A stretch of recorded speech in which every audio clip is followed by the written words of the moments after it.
Uzdil HTML dersidagi 13-chi qism HTML bo'lak elementi. Asosiy mazmun birinchi HTMLdagi bo'lak elementi. Ko'p qism HTML elementlari bo'lak darajadagi element yoki ishga bog'lanish elementi bilan ifodalanadi.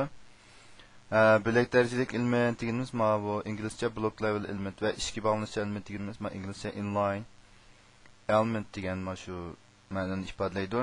Bo'lak darajadagi element tor ko'rgishda ko'ringanda yeng qur bilan boshlanadi va oxirlashadi. Masalan, table, UL, P, H1 qatorliqlarni bu HTML kodida kelganda shu elementlar ishlatgan o'rinda bevosita holda yeng qur tashlab, yeng qurni ko'rindi. Anonki HTMLga ishga bog'lanish element deganda ishga bog'lanish element tor ko'rgish ko'rinda ko'pincha yeng qurdan boshlanmaydi. Masalan, IMG ning orqaga yana bir IMG ni qo'yib, ikki rasmni qo'ysak, ikki rasm o'ng so'l oldi keyin chiqadi. Agar buningga bu P abzas bölükünü qo'yadigan bo'lsak, undaqda bu ikki abzasda bunda ko'rindi.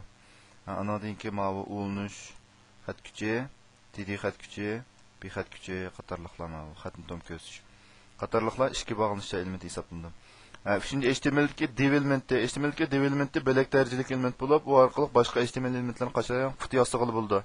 Ya'ni div hozirgi div va CSS qo'shilgan holatdagi bu turbatni uslub yasash deymiz. Asosiy nima deganda, shu div orqali ma'lum bir bo'lakni shu divning ichiga kirgizib turib, divningki ID qiymatini berib, ID qiymatini CSS bo'lash orqali shuningki bevosita CSS bilan shuningki uslub hujjatini tanlash ishga oshirildi. Anonki div elementning alohida belgilangan ma'nosi yo'q.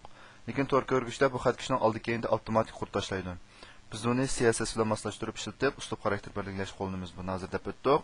Div bilan betlayasini belgilash table orqali belgilangan qaraganda ko'p qulaylik. Abda burun table ishlatdik. Tablening hozirmi bir alohidaligi bu table orqali betlayasini belgilaganda har qanday tor ko'rgish normal ko'rindi. Lekin buningki patnima bu loyilash kodi div qaraganda kod sonimi jiqib ketadi. Hem loyilash jihatmi jiq murakkab bo'lib ketadi. Shunga asosli divni ishlatib turib, buningda bu CSS kodu qatta buning ilg'irlash yapasa bo'ladi. HTMLdagi span elementi span elementi bo'lak darajalik element bo'lib, tekst mazmunini qashaygan qut qilib ishlatamiz. Uni o'xshashla CSS bilan moslashtirib, ishlatib tekst qismining uslubini belgilashga bo'ladi.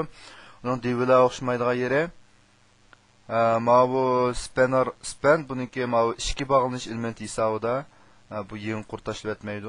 Div bo'lsa, har bir div o'z oldiga yeng qur tashlab, yangi bet ko'rindi.